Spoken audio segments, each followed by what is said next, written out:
The smell of white roses was everywhere. It was supposed to be the most beautiful day, my daughter's wedding. But my sister grabbed my arm at the entrance and hissed words that made my blood go cold.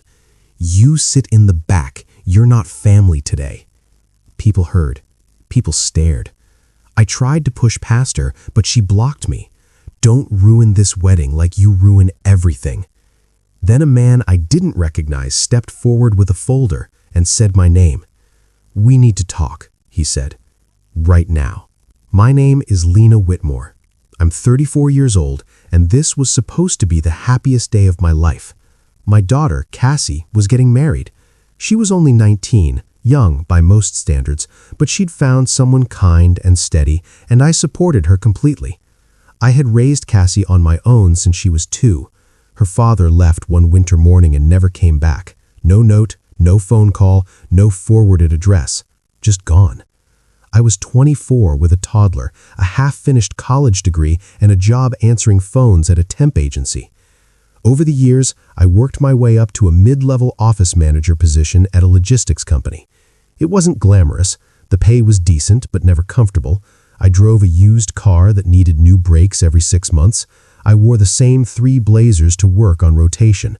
But every single dollar I didn't spend on myself went toward Cassie. Dance classes when she was 7, braces when she was 12, a used laptop for high school so she could do her homework without going to the library every night. I gave up a lot. I gave up dating for almost a decade because I didn't have the time or the energy. I gave up my dream of finishing my degree in graphic design. I gave up sleep, hobbies, friendships, all of it. And I would do it again without thinking twice.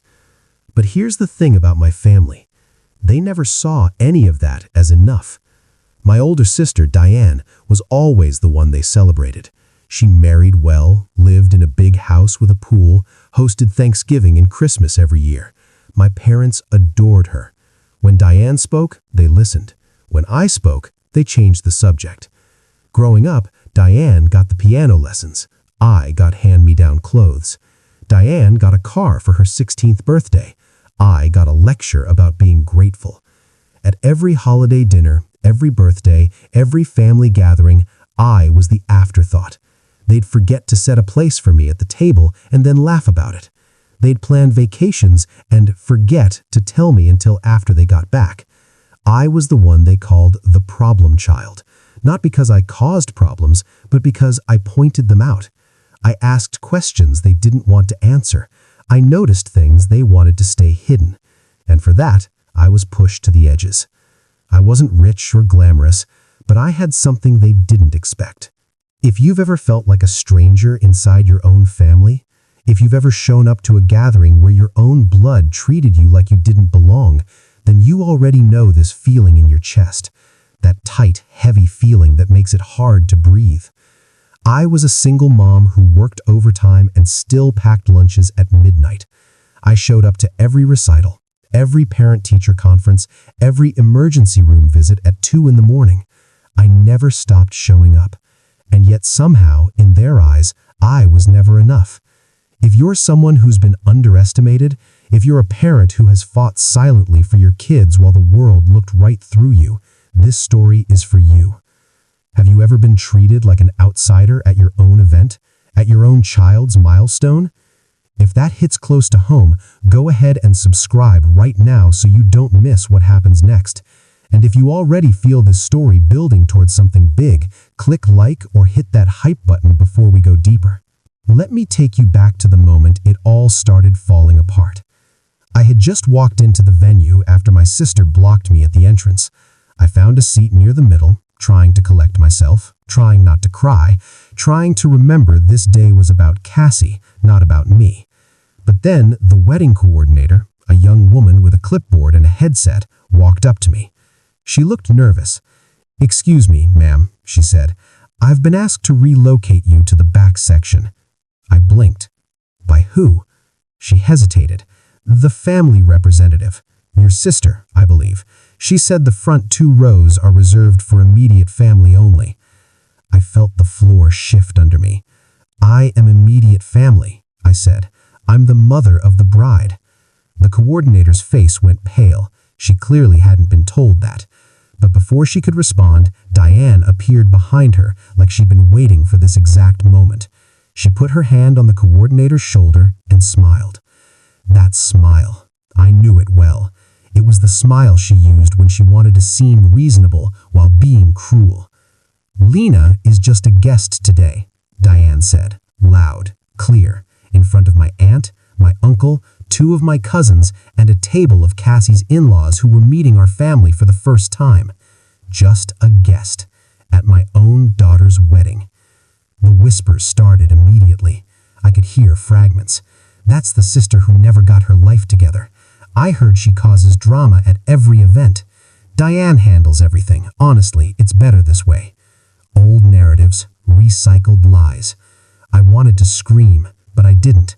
I wanted to flip a table, but I couldn't, because Cassie was somewhere in a back room putting on her veil, and I refused to let my pain ruin her day. Speaking of Cassie, she appeared briefly in the hallway. She saw me sitting in the wrong section, and her face twisted with confusion. "Mom, why are you back here?" Before I could answer, Diane swept in and took Cassie by the arm. "Come on, sweetie, the photographer is waiting. We'll fix the seating later." And just like that, my daughter was gone, pulled away before I could explain. That's when the man in the suit found me again. He sat down in the empty chair next to mine and opened the folder he'd been carrying. "Mrs. Whitmore, my name is Gerald Fenton. I'm the family attorney. I've managed your parents' estate and legal affairs for over 20 years. I knew the name.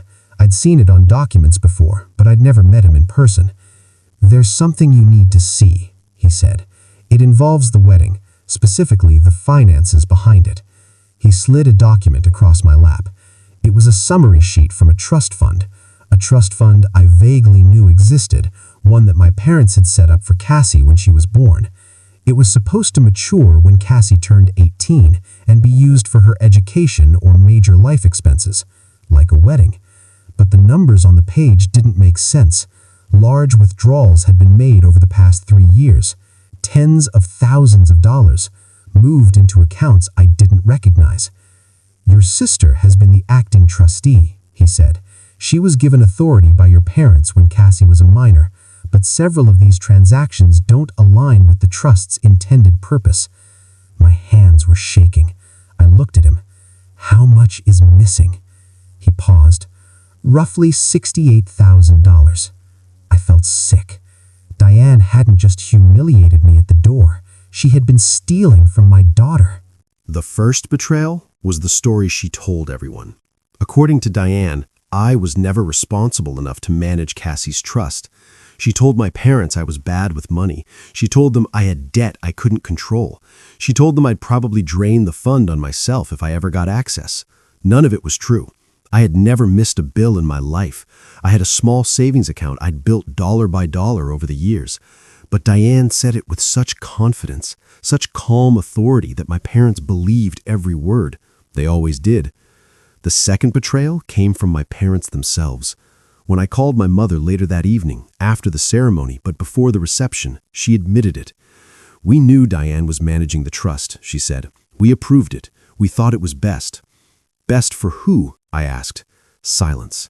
Then, "Lena, you've always been so emotional. We didn't think you could handle it." They had signed away my daughter's future to my sister without even telling me, without asking, without a single conversation. They just decided, the way they always decided, that I didn't matter enough to be included. And the third betrayal was the threat. Diane cornered me in the hallway between the ceremony and the reception. She smelled like expensive perfume, the kind that fills a room before the person even walks in. She leaned close and spoke through her teeth. "If you make a scene tonight, I will make sure you are never invited to another family event for the rest of your life. No Thanksgiving, no Christmas, nothing. You'll be done." I stared at her. "You stole from my daughter. I managed her trust. There's a difference." $68,000, Diane. Investments, decisions, things you wouldn't understand. She walked away, and for a moment I almost believed her. I almost let the weight of years of being dismissed crush me into silence one more time. But then I found Cassie. She was sitting alone in a side room, shoes off, rubbing her feet. She looked up at me with red eyes. "Mom, why is everyone acting so weird? Aunt Diane told me you weren't feeling well and wanted to sit in the back."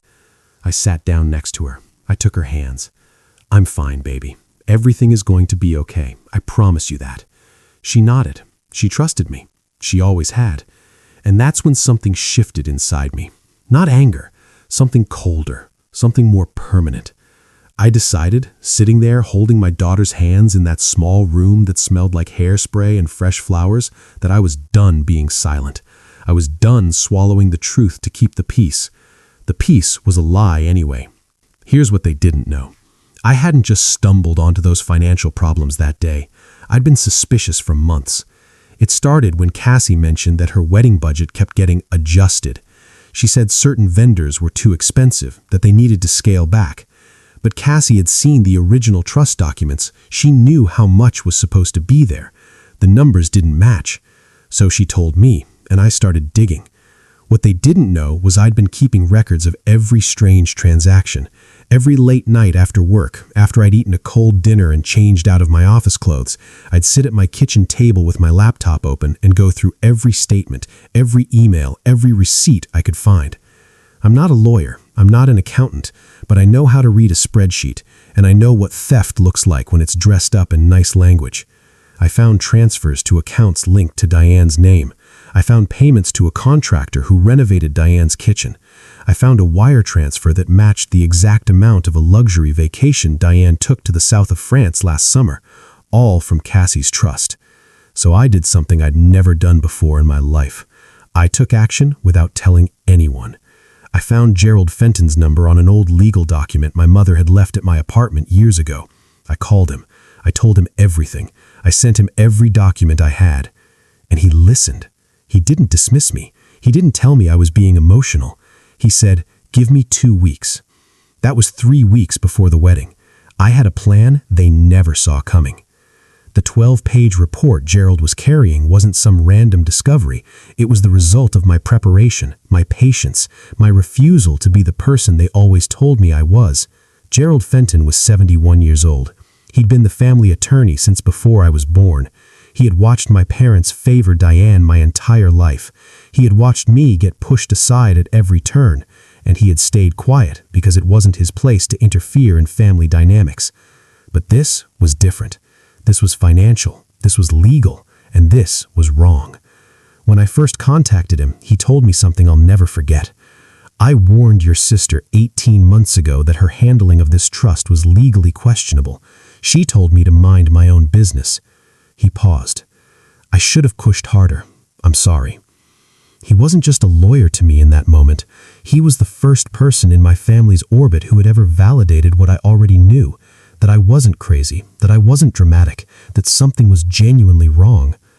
On the day of the wedding, Gerald arrived early. He positioned himself near the entrance deliberately.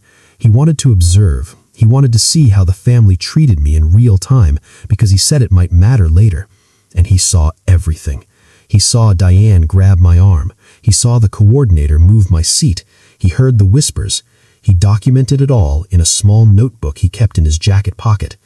Meanwhile, inside the reception hall, Diane was riding high. She had no idea what was coming. During the cocktail hour, she stood up and gave an impromptu toast. She held her champagne glass and said, "To family, real family, the ones who show up and do the work." She looked right at me when she said it. A few people laughed. My parents smiled. I said nothing. But Gerald, standing near the doorway with his folder, caught my eye. He gave me the smallest nod. It was time.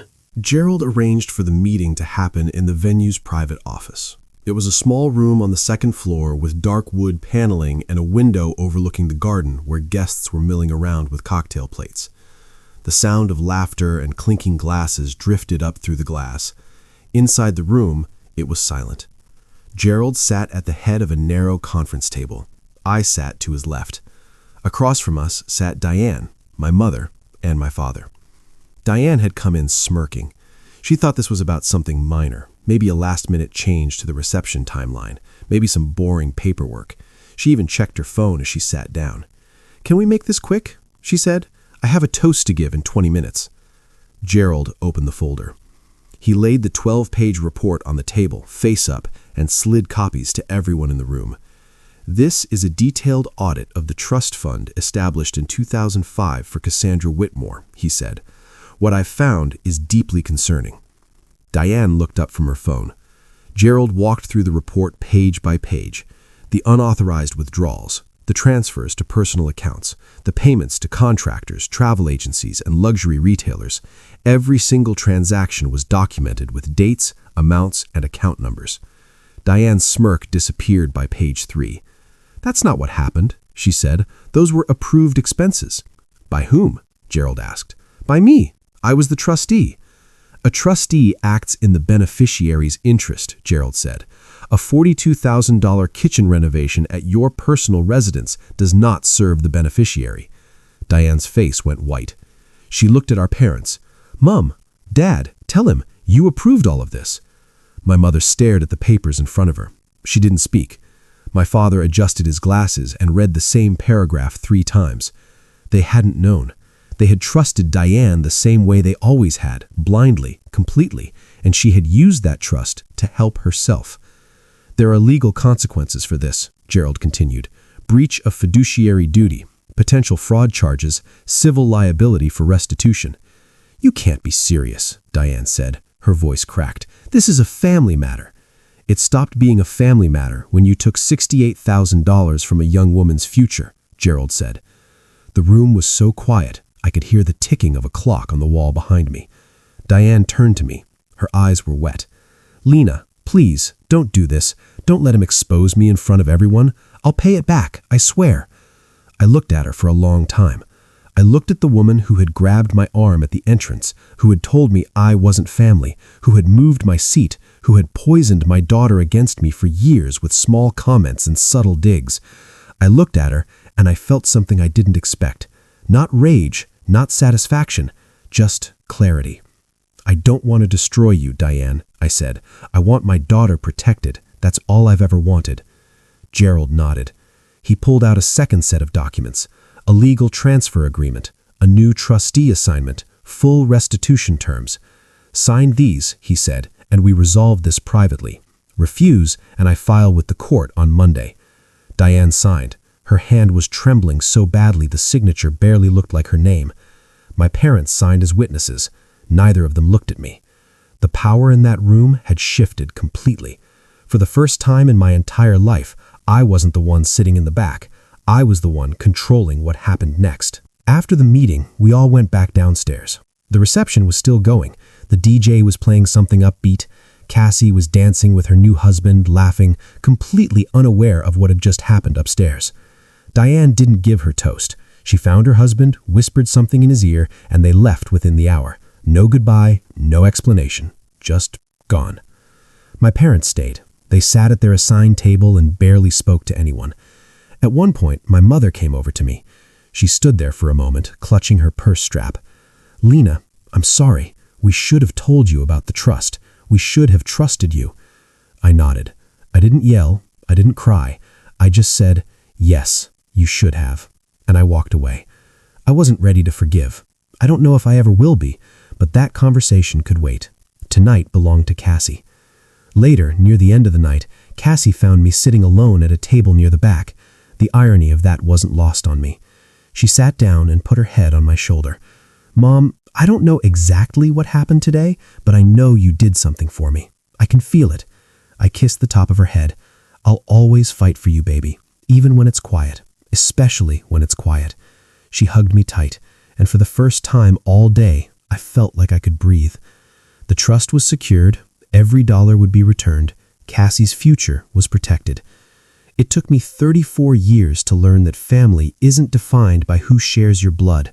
It's defined by who protects you, by who tells you the truth even when it's hard, by who sits with you in the small room when the party is outside and the world feels heavy. They tried to erase me from the front row.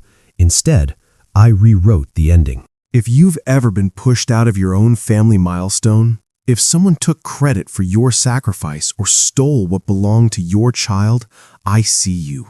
I know what it feels like to sit in the back row of your own life and wonder if anyone will ever notice. This story isn't just mine. It belongs to every parent who was sidelined, every mother or father who fought behind the scenes while someone else took the spotlight.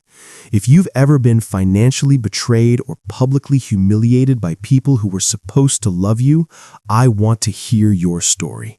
Drop it in the comments. Let's build something here. A community of people who are done being silent. A community of people who are reclaiming their voices, one story at a time. Your role in your family's story matters. Don't let anyone convince you otherwise. If this story hit home, hit the like button. I mean it. It takes 1 second and it tells me you were here.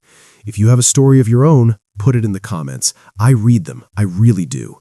And if you want to help stories like this reach the people who need to hear them, click Hype. That one button pushes this out to someone who might be sitting in their own back row right now, wondering if they're alone. You're not alone. We're not alone. And together, we're louder than they ever expected us to be.